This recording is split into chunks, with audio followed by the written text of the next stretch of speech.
Hello everybody, welcome back to the cavern. It is xBundok here. This is the second time I'm filming this video, so apologies if I seem a little less than enthused. So after my latest video, not live stream but video about the Strahd miniature, someone suggested going over how I did skin tones for Vampire. So I think I'm gonna go over skin tones and facial painting in general, even though I'm not exceptionally skilled in it. I'm gonna speak on where I come from the art versus where other folks might come from.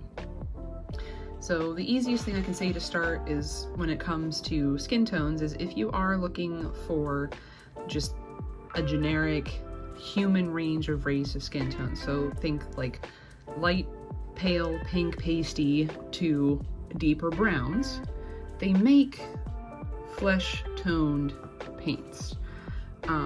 Now, whether these paints are severely accurate or actually follow the wide range that exists, sometimes you need to edit that, and we kind of all recognize that.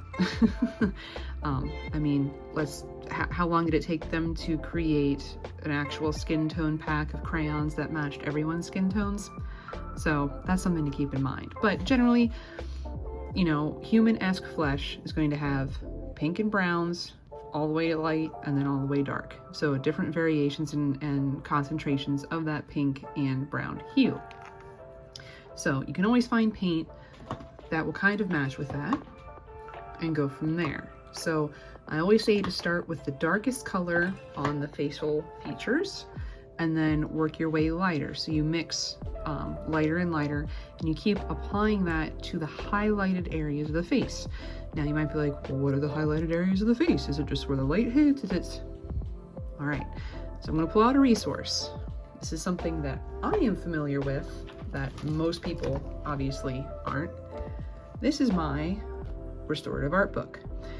I'm only showing things that actually reference technique in here. I'm not showing any of the images in this book, primarily because they don't need to be shown unless you are actively learning that aspect of the art and science. You don't need to see it. But just so you know, this is what I'm referencing. This is my point of reference. So a lot like stage makeup, your cosmetic makeup for folks that have passed don't react the same as everyday makeup, right? So you think, you know, your flesh is warm, your makeup's going to have a specific reaction with you, whereas cosmetics for these things aren't.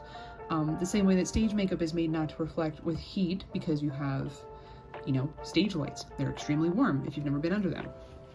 So when I say apply to where things are going to be highlighted, let's see here.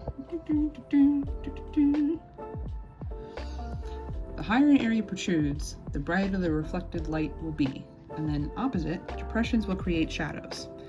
So if you're looking at your miniature, and I'm going to put in a little shot here, I just need to remember, of my orc, you're going to have the planes of the forehead, the cheekbones, the chin, the nose, the ridge of the nose, and the top of the lip generally are going to be your highlighted areas. You're going to be the highest points on the face. So as you're working, you build up the highlights based around those spots.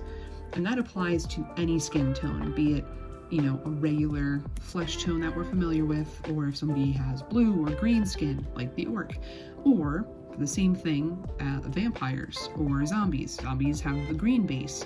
Vampires, I did mine with a gray base. So looking at Strahd, what I did, I put down a light gray base on there. So I had gray primer and then a lighter gray that I did as a base.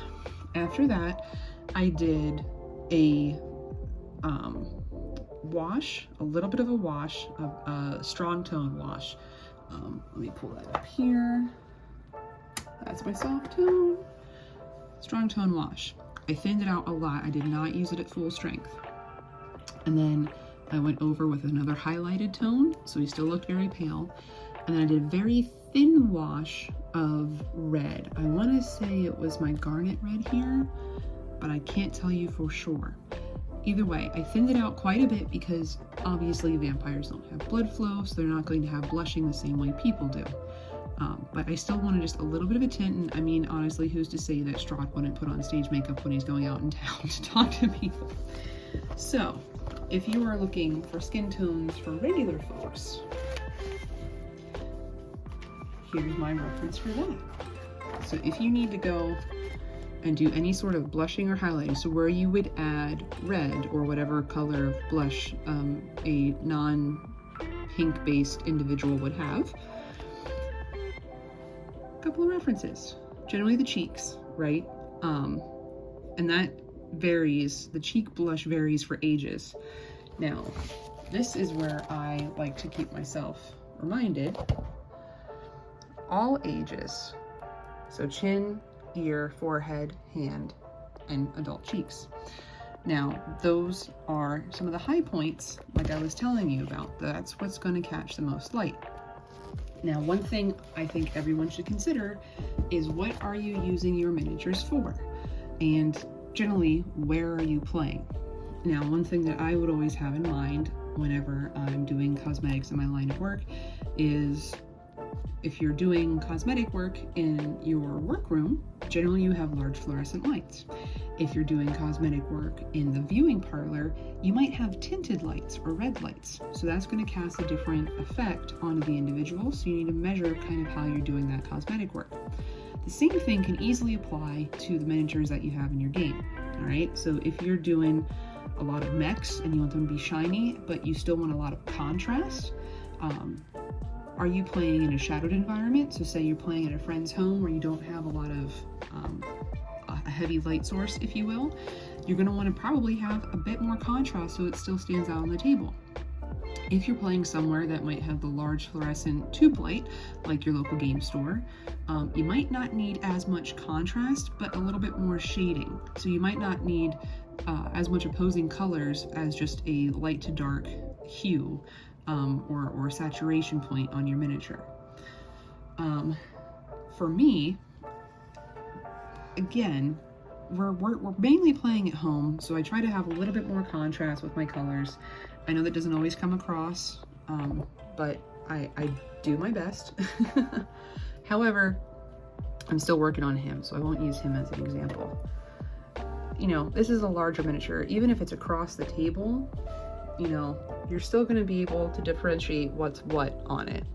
And obviously as things get smaller, that changes a little bit.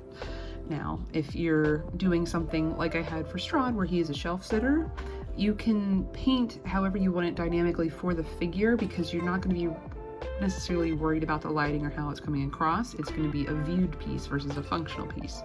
And that's just kind of for you to gauge what you would prefer. It's entirely up to you as a painter what you would want. Now, the singular thing I will say is, everyone should study their color theory. I know I need to. I try to. I'm not that great in my mind. Again, for color theory is different because I'm not thinking of it as a artist. I'm thinking of it as an embalmer artist. So I'm always trying to think of color correction. And so that's something else you can keep in mind is, if you say, like for this guy, I oversprayed a whole bunch when I did the eye on him. So I could have either thought, oh, well, geez, since I have so much purple, I can't just put white on there. I'm going to have to put like a whole bunch of layers of white so it covers it up and it's going to look cakey. You don't need to do that. There are colors that contrast what you're working with. So once you put it on there, it quickly neutralizes it, and then you can go on with your next color. So you're not building up and making a caked figure. And there's a lot more well-spoken individuals on the internet than myself that can help you out with that. So what I'm going to do is, in the description of this video, along with on my channel, I'm going to create a playlist on the channel and a list in the description of some tutorials that I recommend folks visit, just for some ideas, you know, while they're working and going through everything. There was one other point I wanted to hit, and I am absolutely blanking on it. I remember what it is. So if you guys want to practice mixing your colors, if you don't have something, you know, that is set. So like for instance, when I painted up Strahd, I had that gray base and the washes I used, and then I did use Maiden Flesh and Caucasian Flesh for highlights, or just to add a little bit of tone in there, to give it more character. I don't want to say flesh it out because that just seems like too much of an intended pun. If you have specific colors that you want to use, and this isn't necessarily even just for skin tones, but anything in general, go and buy the most affordable craft paint you can. Now, obviously, the properties are going to vary a little bit, but get them as close to the colors that you frequently have and use, and learn your color mixing. Practice on your more affordable paints, your cheaper paints, economical paints, however you want to phrase it. So you learn the ratios and things like that, so you can make it just a little bit smaller, so when you're working with your paints that might be a little bit pricier, you're not wasting them. Now, obviously, there are going to be some pigment type changes and things like that, but they're still pretty good for practice. Now, if you have any other questions, or if you want me to elaborate on anything regarding any of this, feel free to leave a comment below. If you have any other questions on how I continually try to apply funeral service to miniature painting and world building, feel free to comment that too. I'm sure lots of folks would be interested in figuring more of that out, myself included.